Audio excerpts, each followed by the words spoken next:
Selamat pagi Bapak Ibu yang kekasih di dalam Tuhan Yesus Kristus.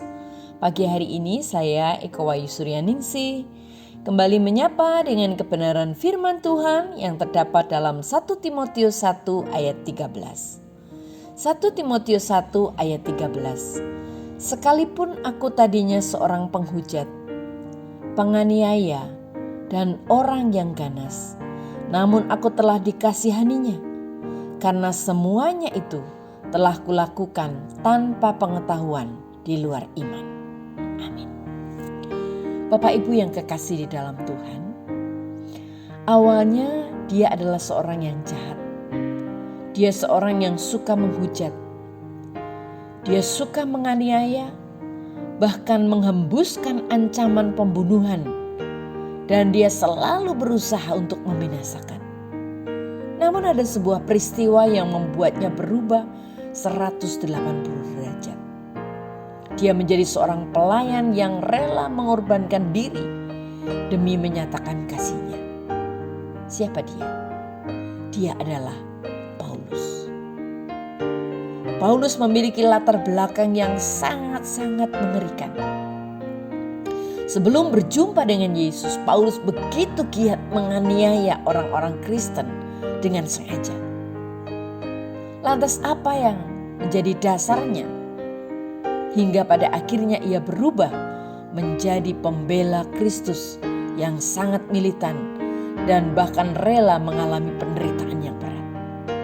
Tidak lain adalah karena pengalaman perjumpaannya dengan Yesus secara pribadi. Yesus membuka pikiran Paulus hingga ia merasa sangat berdosa. Namun Yesus menyatakan kasih dengan mengampuni Paulus, bahkan mengutusnya menjadi pelayannya. Karena itu, iman Paulus kepada Yesus menjadi begitu kuat. Paulus tetap teguh melayani Tuhan sekalipun ia harus menghadapi tantangan yang berat secara terus-menerus.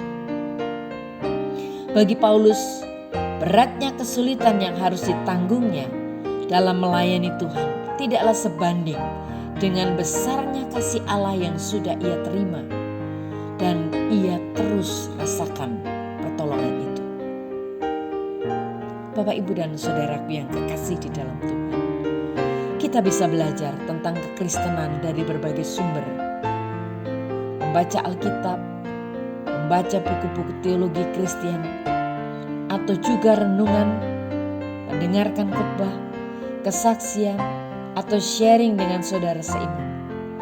Namun untuk dapat membangun iman kita supaya semakin kuat, kita harus berjalan bersama-sama dengan Tuhan guna merasakan sendiri kehadiran Tuhan, kemurahan kasih Tuhan, dan juga kesetiaan Tuhan.